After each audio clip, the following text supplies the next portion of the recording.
Welcome, my name is Preeti Fernando. This webinar is titled Emotional Intelligence Tools for Middle School Students. If you're in 6th, 7th, 8th grades, this webinar is for you.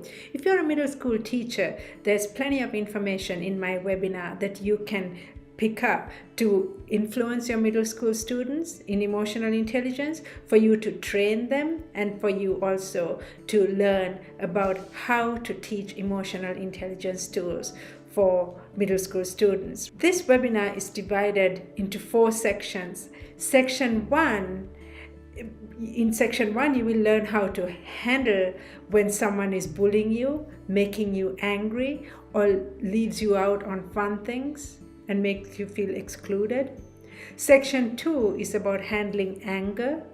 Section 3 is about building self-confidence. Section 4 is about becoming an emotionally intelligent leader.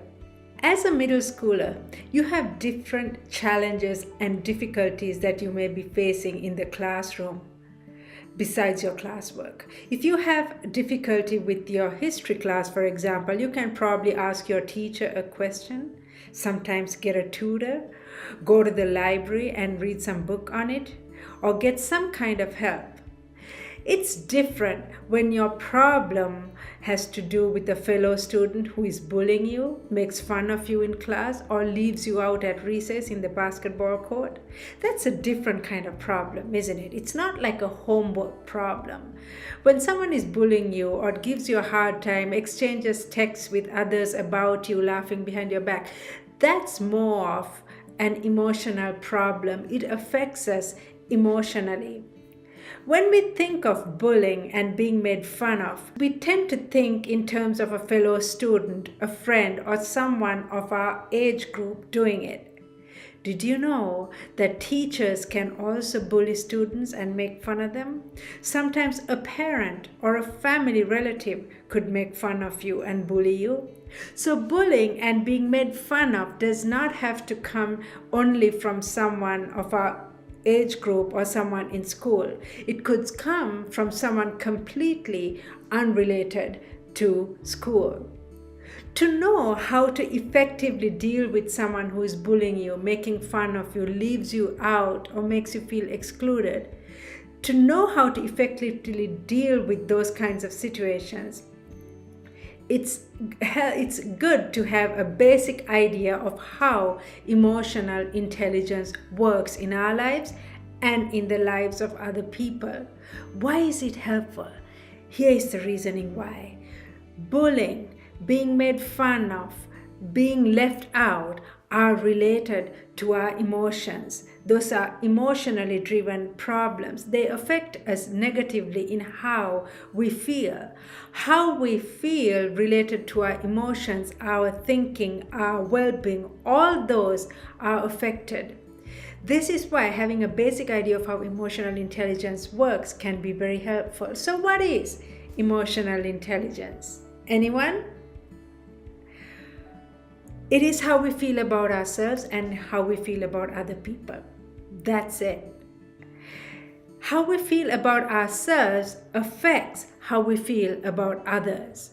It affects how we relate to other people, how we handle the difficulties that we may face, how we handle our anger, how we become leaders in middle school, and much more. Section 1.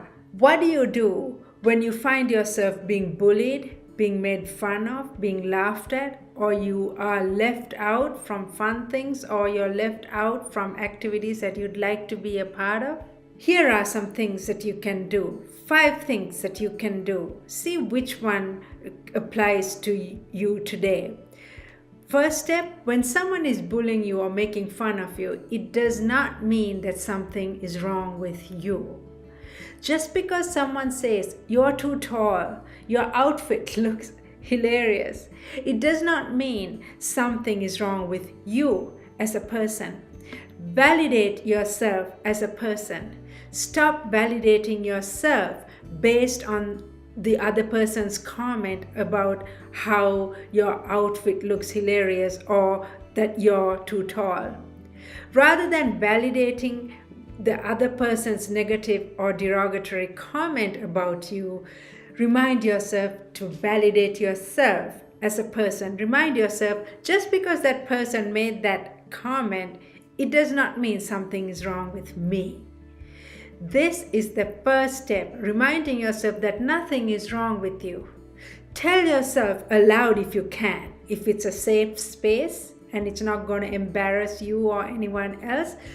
Tell yourself aloud, there's nothing wrong with me. I'm doing all right. Let's say this right now, verbally, aloud, as you're listening to this. There's nothing wrong with me. I am doing all right. Let's say it aloud. There's nothing wrong with me. I am doing all right.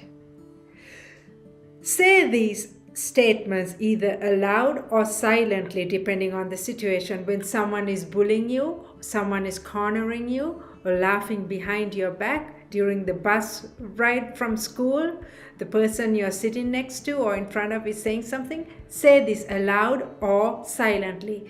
There's nothing wrong with me. I am doing all right. Say it over and over if you have to. That's the first step. Second step, when someone bullies you, laughs at you, or intentionally leaves you out of good things or fun stuff, it is more about them not feeling good about themselves.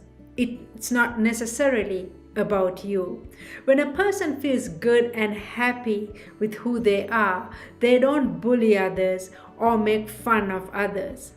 It's when a person does not feel good about themselves or sometimes is making fun of you, that someone else is making fun of them, that they release that same behavior by making fun of you.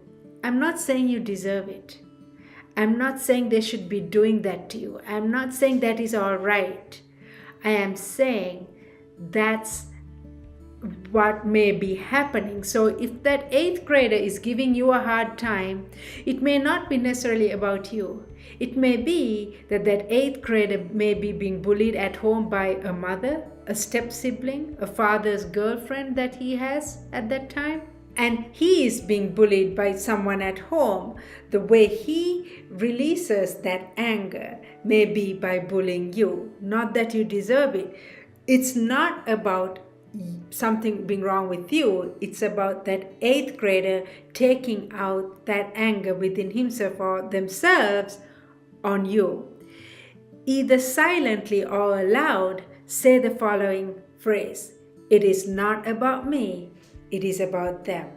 If it is a safe space, you can tell this aloud. If you feel your life might be in danger or that person might come even harder at you, if you say it aloud, then you say it mentally. It is not about me, it's about them. Let's say it together aloud right now. It is not about me, it's about them. It's not about me, it's about them. Let's close our eyes and say it verbally aloud. It's not about me, it's about them. Now say it quietly, mentally, closing your eyes. It's not about me, it's about them. Third step, speak up. When you speak up, remember to attack the problem, not the person. Attack the problem, not the person. If you have been keeping your mouth shut, it is time to speak up. Tell them you don't like it when you're being made fun of, when they spread lies behind your back, or they exchange texts about you and laughing and leave you out on text, or mock or laugh behind your back in those texts. That's not fun. Here is how you attack the problem. You attack that problematic behavior rather than attacking that 7th grader or 6th grader or 12th grader directly. I like you, John. I don't like your making fun of me on those texts behind my back. Did you hear that? I like you, John. I don't like your making fun of me behind my back on those group chats. You are attacking John's problematic behavior, which is exchanging information or lies about you behind your back on those group chats. You're not telling John directly you don't like him. You're telling John you like him you don't like the behavior. That's how you attack the problem. You attack the problematic behavior. You don't attack John directly.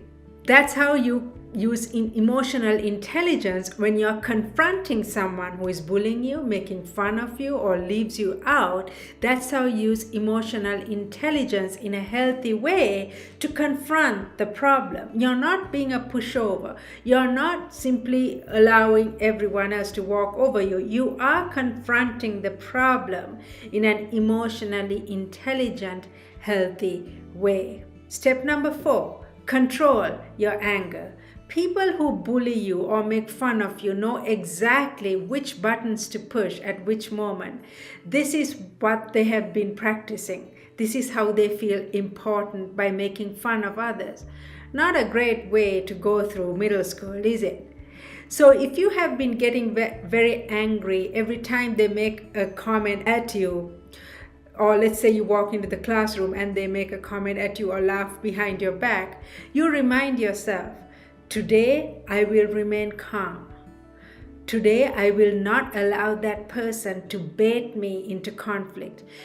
Reminding yourself early on during the day, such as first thing in the morning, this makes it stick in your mind throughout the day. And what we feed into our mind early on during the day tends to stick within us during the course of the day when you're in school. Today I will remain calm when David gives me that funny look or makes that comment on that text. That's a little example of preparing yourself by making a mental reminder to yourself to better control your anger. The other person knows exactly which buttons to push. The emotional, intelligent response from you is to not take the bait. And the way you do that, remind yourself first thing in the morning before you face that situation, already you have made a mental note. 5th step, spend less time with people who put you down. Spend less time with people who put you down. This could be a fellow classmate. This could be a neighbor. This could be someone in your basketball team, or you may be in some craft class or in theater or in choir. If they're constantly putting you down, try to minimize the exchange of text with them. If you can, opt out of group chats where they're there.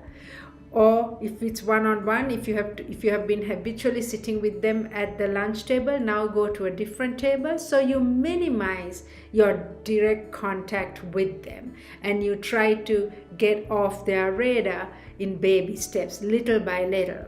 When someone is bullying you or making fun of you or leaves you out intentionally, here's what they're doing. Little by little, they're trying to push you down. They're trying to get you into a mold to fit them. They're having a defeating effect on you emotionally, mentally, sometimes physically. Do you want that? I don't think so. You don't want that. The more you spend time with them, the more opportunity, the more openings you're giving them to make fun of you. If you're on their group chat, or you spend a lot of time with them, or you always sit with them at the lunch table, make the change beginning today to spend less time with them. Be intentional about it. Set yourself a mental reminder first thing in the morning. Today, for lunch, I will sit at a different table. So those are the 5. What are they? What were the 5 that we discussed?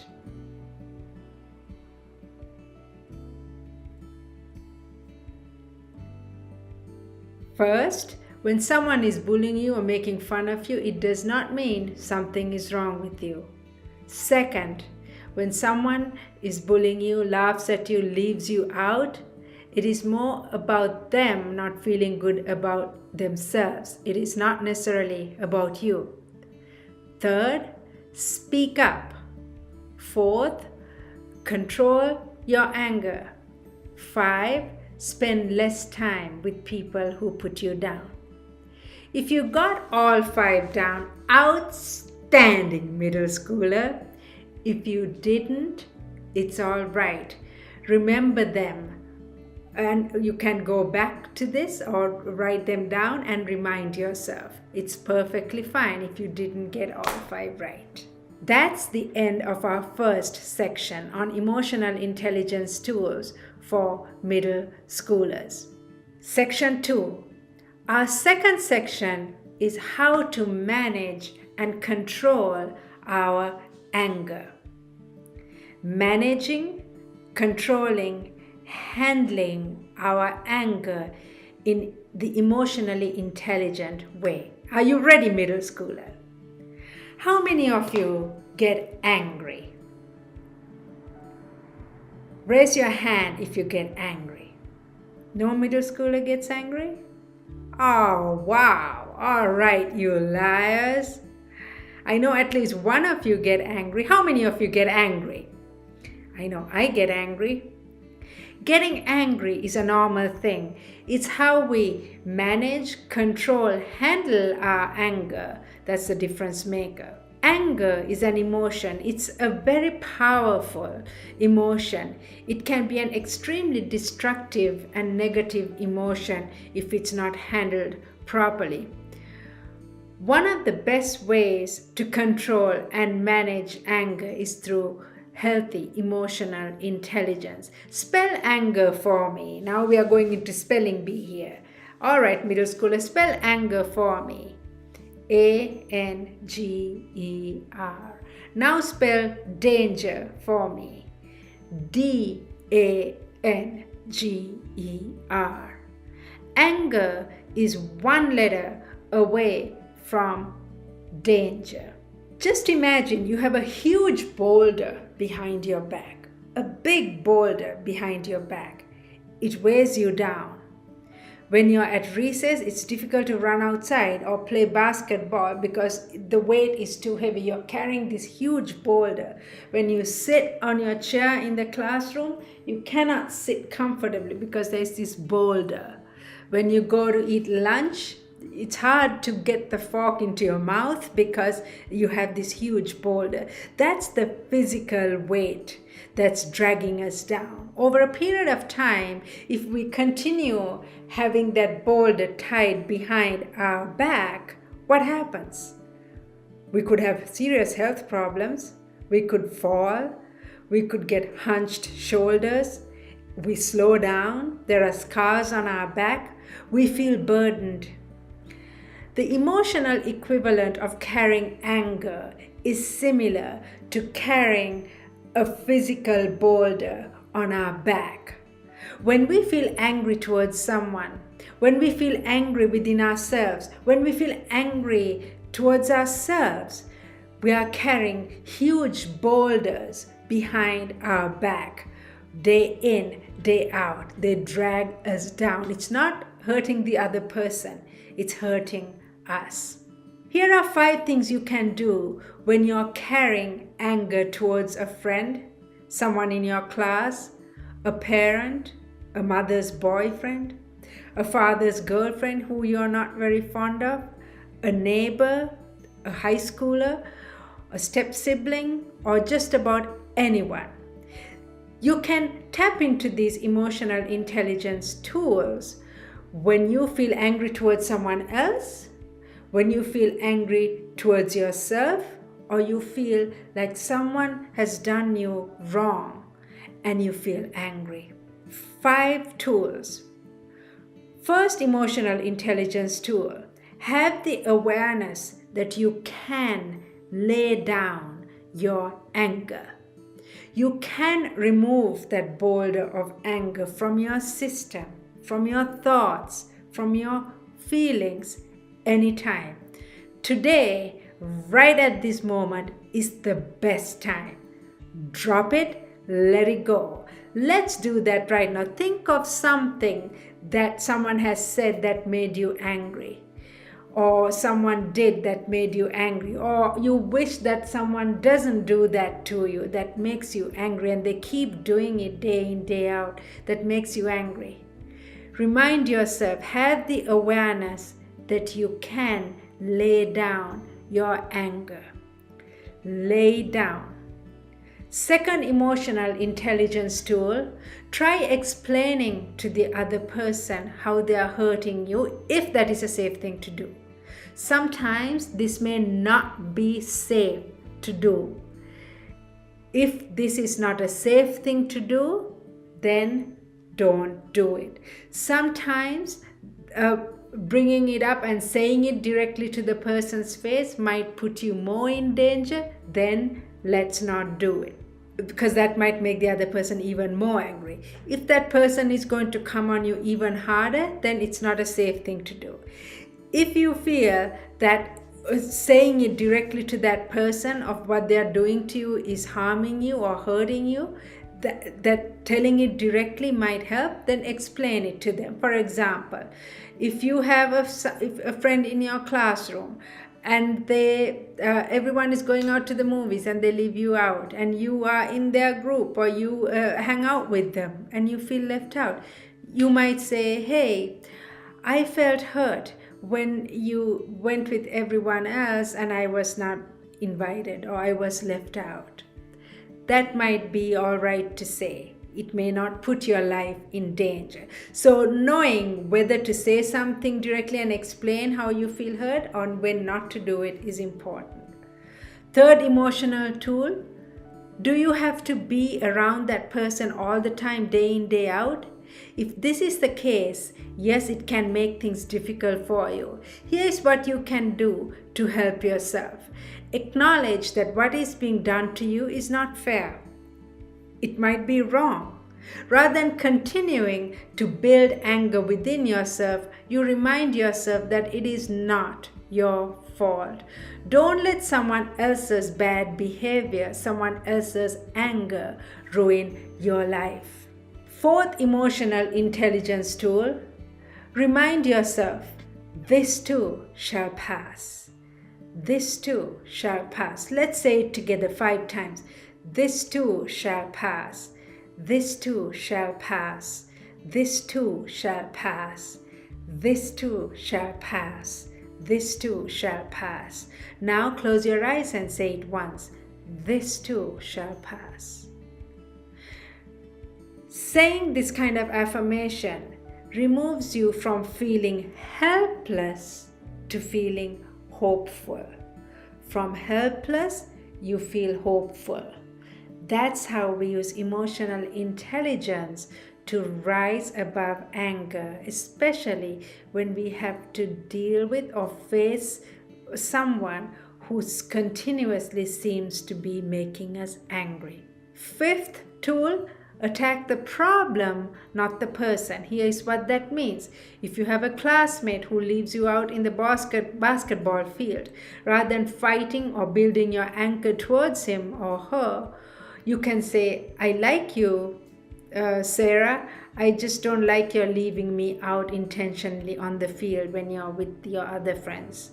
That's how you attack Sarah's behavior rather than attacking Sarah directly. Things you don't want to do to yourself emotionally when someone makes you angry. Earlier we talked about 5 emotional intelligence tools that you can tap into when someone makes you angry. Now we'll talk about 5 things you don't want to do when someone makes you angry. 1. Don't take out your anger on someone else who has nothing to do with hurting you. Sometimes we take out our anger on a nice, kind, generous, sweet person. That could be a sister, a friend, an aunt, a fellow classmate, and we dump our anger on them. Are you doing that today? Drop it. Let it go. Don't take out the anger that you're feeling because of what someone else did. Don't take it out on somebody who had nothing to do with hurting you. Your anger will continue to grow, plus you're transferring that anger to someone else. Second step not to do, don't feel like the person who hurt you owes you back. It's easy to feel like something has been taken away from you when someone hurts you, isn't it? And that's normal to feel that way.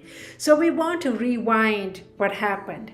go back and expect that person who hurt us to pay us back. Maybe not in dollars. When I say pay us back, I don't mean in dollars necessarily, but with treating us right. We want to rewind, stop, and play. Well, it's not a player, it's not a video that we can do that with. This might not be possible. So waiting for someone to pay us back, to erase the hurt, could only deepen our anger. Third step, not to do. Don't feel like somebody needs to pay.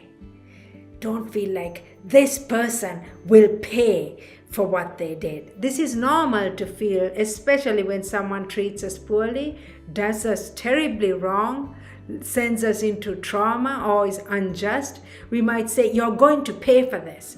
It's normal to feel that way. And if you have said like that, it's normal to feel that way. There's nothing wrong with you if you have said like that, or if you have felt like that towards someone who has been making you angry. How long are you going to wait in anger, expecting that person to pay you back? Have you been waiting for 12 years, for 1 day, for 3 months, and they have not paid you back? They may never pay you back for the wrong things they did. Stop trying to collect from people who cannot or will not pay you for the hurt they caused you in your life. The longer we wait, the more we are continuing to build our anger. Fourth step, not to do. Don't wait for the apology. Sometimes what we yearn for more than anything is to hear someone tell us sincerely, in sincerity, I'm sorry for the damage, hurt, and loss I caused you. If you have been hurt by someone, wouldn't you love to hear that one simple phrase, that they say it like they mean it, those few words? I'm sorry for the damage, hurt, and loss I caused you. Don't wait for that apology. You may never hear it. If you hear it, yes, that's a great place for you to let go of that anger. Who knows if you might ever get to hear it? You move on with your life. Fifth step, not to do. Don't wrap yourself in self-pity. Don't expect everyone else to feel sorry for you and throw pity parties.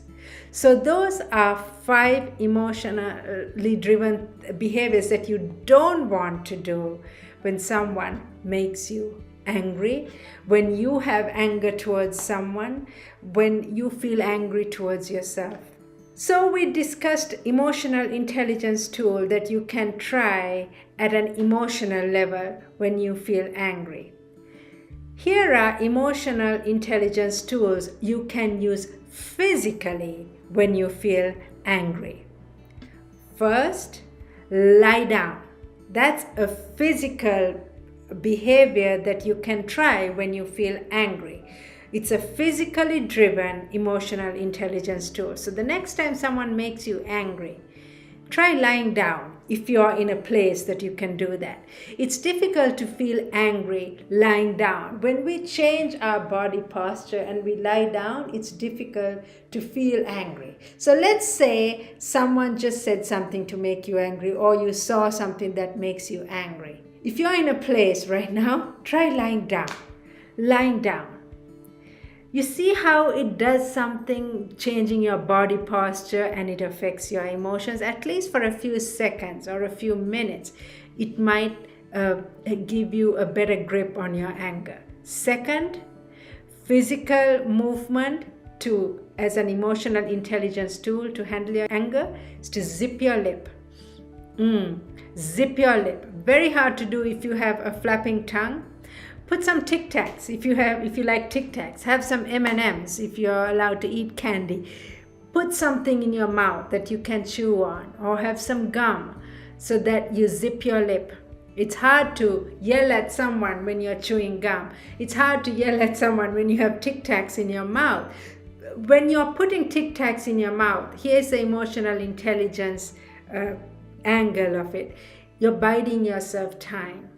Rather than saying things and that might hurt you, hurt the other person, things you cannot get back, you're putting something in your mouth.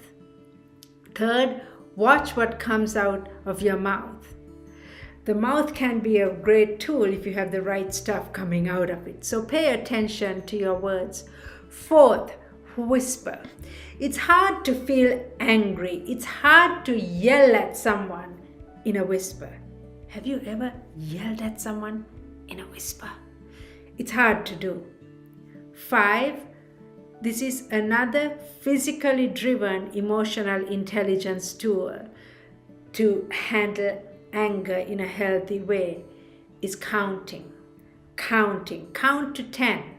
1, 2, 3, 4, 5, 6, 7, 8, 9, 10. Slow down and count. 1, 2, 3. Sometimes you may have to count to 30 if that person is really pushing your buttons. Sometimes it may be 50, and if the situation is dire and very serious and they're really making you angry, you may have to count to 200.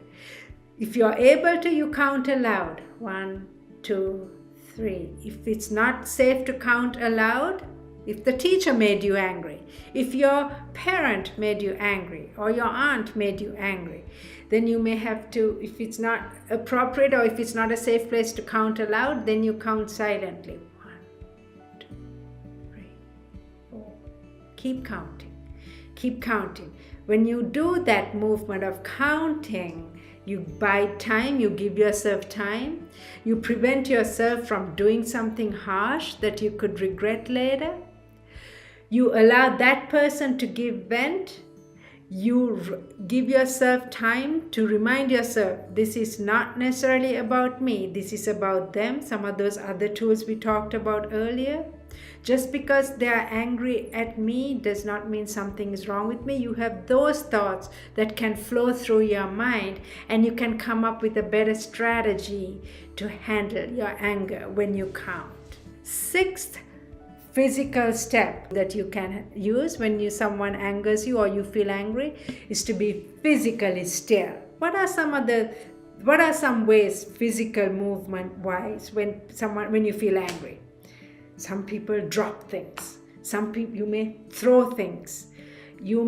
Some people can hit someone, or they hit the wall, or they kick something. They may kick the car, they may kick the chair, or they may kick someone. Are those healthy ways to handle anger? No. Be physically still. Don't pace the floor. Don't throw things. Don't stamp your foot. Don't hit someone. Train yourself to be physically still. 7th, physically driven emotional intelligence tool to handle your anger is to extend your fingers. When we are angry, we have a tendency to clench our fingers. Let's do it right now. This is associated with anger, isn't it? The fist movement. This is associated with anger. When we open up our hands, that's more of a peaceful gesture. If we see in a movie someone doing this, we know they're getting ready to fight, lash out anger. If we see this, it's more of opening up. It's more of a welcoming, openness, peaceful gesture. Contraction of the hand makes us more angry. Expansion of the hand makes us more peaceful. Let's do this right now. We feel angry, we feel peaceful.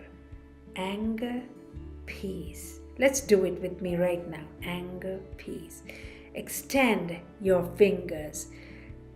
Extend your fingers. Here is the mental equivalent of it. An angry mind contracts. A peaceful mind expands. A peaceful mind is a powerful mind. An angry mind is a powerless mind. So a peaceful mind is a powerful mind. You gain your power when you have a peaceful mind. And every time you extend your fingers, you remind yourself to release that anger.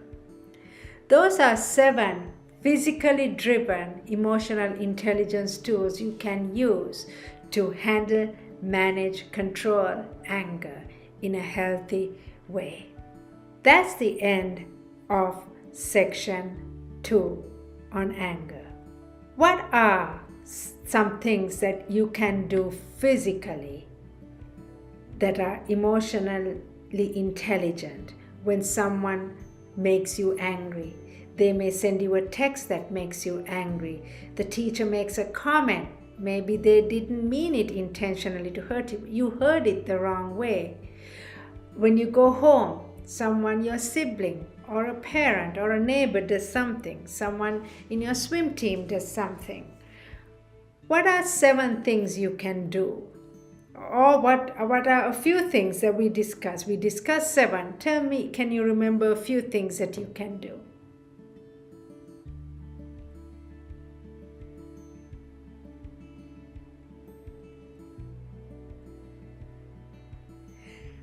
Okay, if you got 3, outstanding.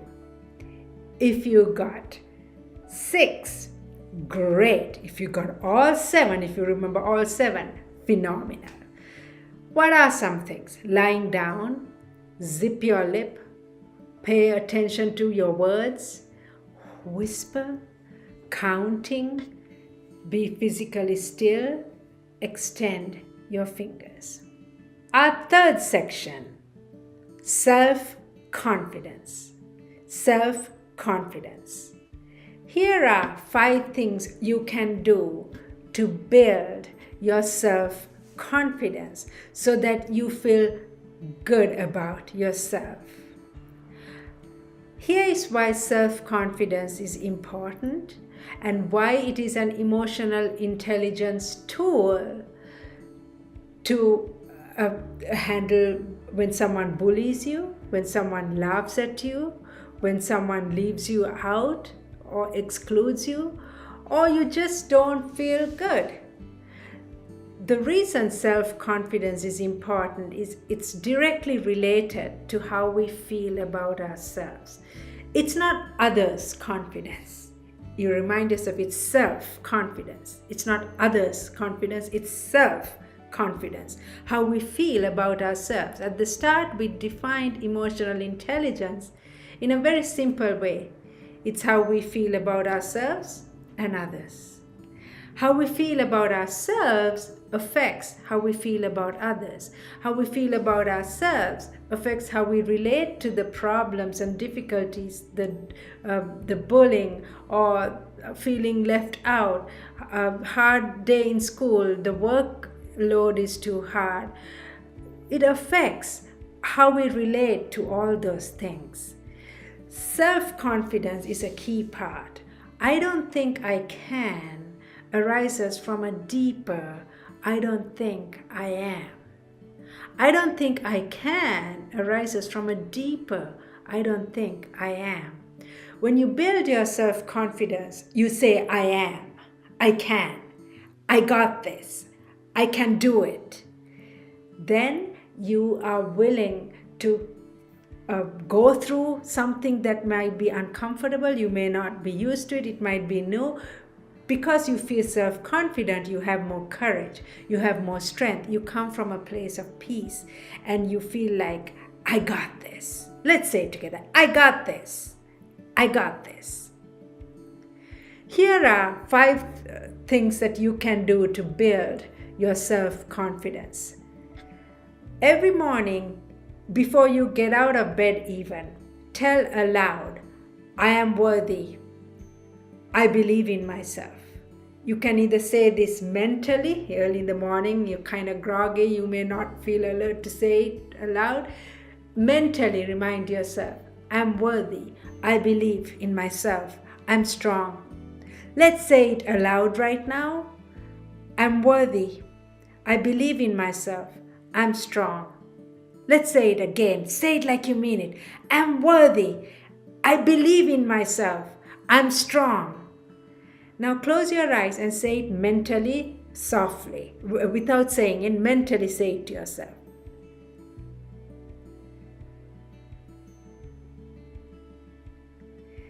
Even if you don't feel this way, it's all right. Just say it. Get into a habit of saying these phrases every morning, beginning tomorrow morning. If you can say it tonight before you go to bed, even better. Say it mentally, quietly. If you don't feel comfortable saying it aloud, people might wonder, I wonder where this is coming from. Remind yourself quietly or say it aloud. Second thing you can do to boost your self-confidence, write down affirmations.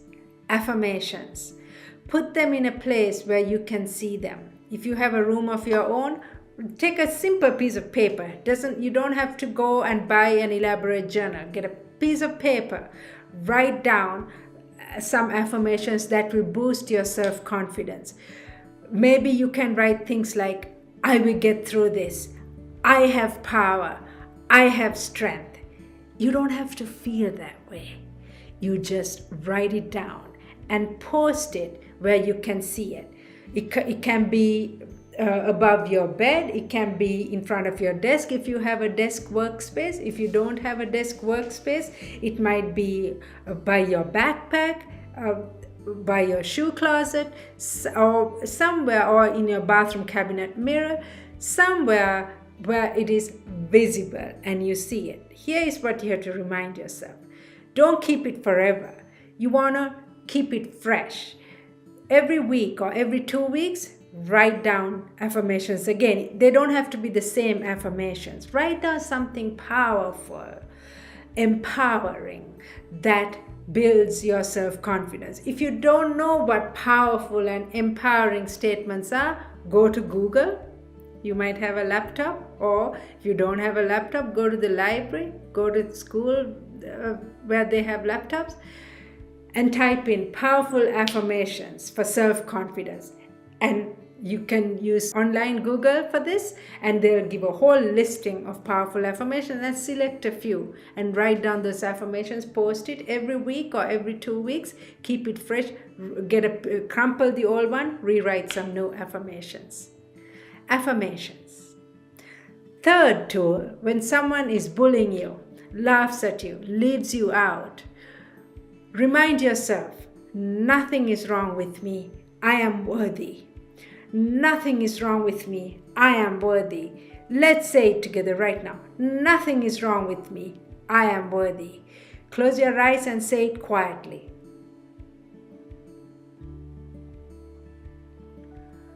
Fourth emotional intelligence tool. This is physically driven to build your self-confidence. Stand tall. Walk tall.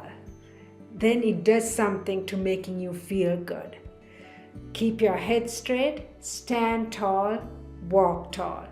Pay attention to that when you are walking in school from class to class, when you're walking to the bus stop, when you're walking to the bus from school, when you're walking to your bedroom. Stand tall, walk tall. Fifth step to building your self-confidence, smile. Let's do that right now. Smile, smile. Those are 5 simple emotional intelligence tools to boost your self-confidence. What were they? Do you remember? What were the 5?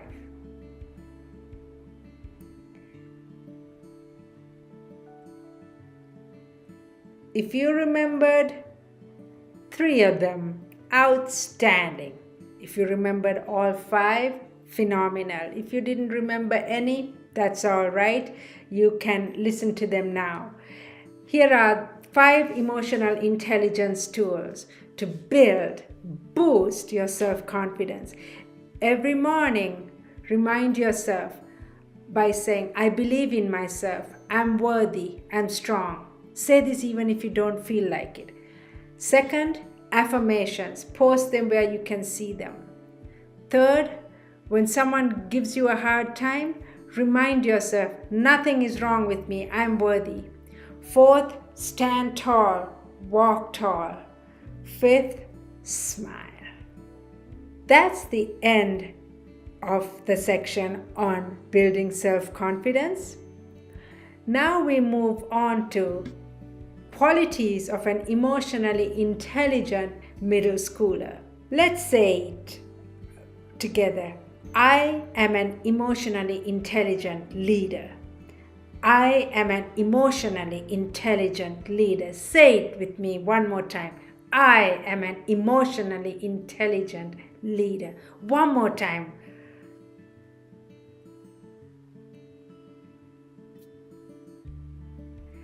What are some qualities that make you emotionally intelligent?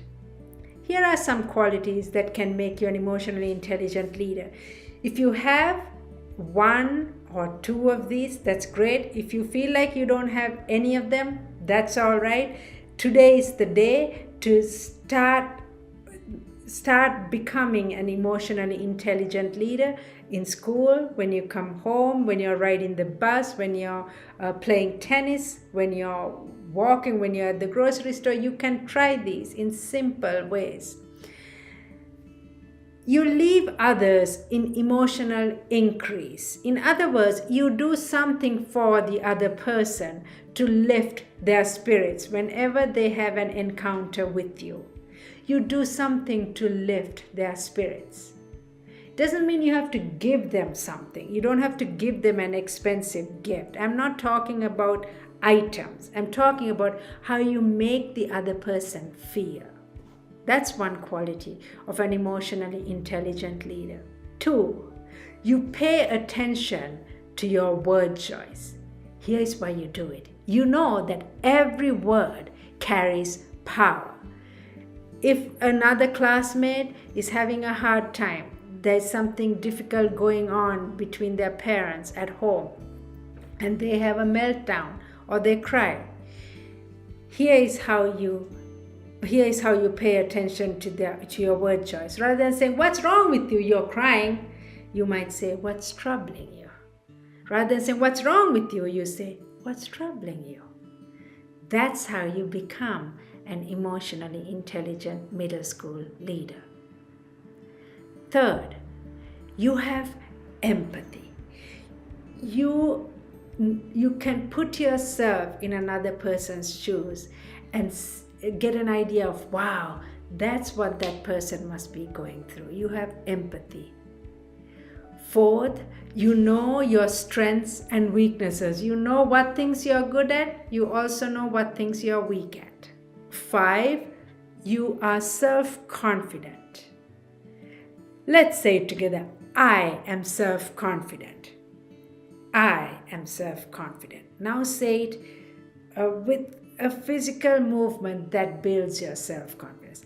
I am self-confident. 6, you manage your time well. Emotionally intelligent middle schoolers know that once a day goes by, they can never get it back. You know that, right? Once today goes by, you can never get it back. So rather than wasting time, you are mindful of time and you manage time well. I manage time well. Let's say it together. I manage time well. 7, you have inner motivation. You strive for excellence. 8, you go the extra mile. You offer or you give more than you promise.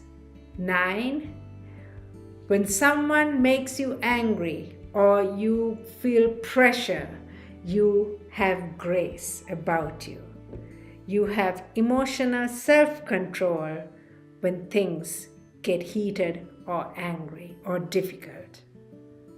10, you relate well to other people. You have good people skills. So those are 10 qualities of an emotionally intelligent middle schooler. There are much more. We will learn those 10. Don't feel like you have to have all 10. I don't have all 10. I'm not anywhere close to it. I'm still improving every day. Can you remember 5 of those qualities? What are 5 qualities that you remember from that list?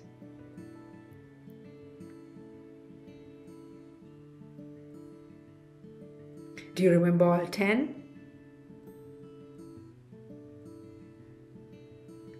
If you remember 5, outstanding. If you remember 10, phenomenal. What were the 10 qualities? You leave others in emotional increase. You pay attention to your word choice. You have empathy. You know your strengths and weaknesses. You are self-confident. You are an excellent time manager. You have inner motivation and you strive for excellence. You go the extra mile. You exude grace under pressure. You have excellent people skills. Those are 10 qualities of an emotionally intelligent middle school leader. That's the end of this webinar. We talked about emotional intelligence tools you can use. Beginning this moment, right now, what changes are you going to make to be emotionally intelligent when someone bullies you, when someone laughs at you, when someone leaves you out, makes you feel excluded, or you feel you're being given a hard time? What emotionally intelligent tools are you going to use to make the changes in a good way? Today is the best day to get started. Thank you for listening. My name is Preeti Fernando.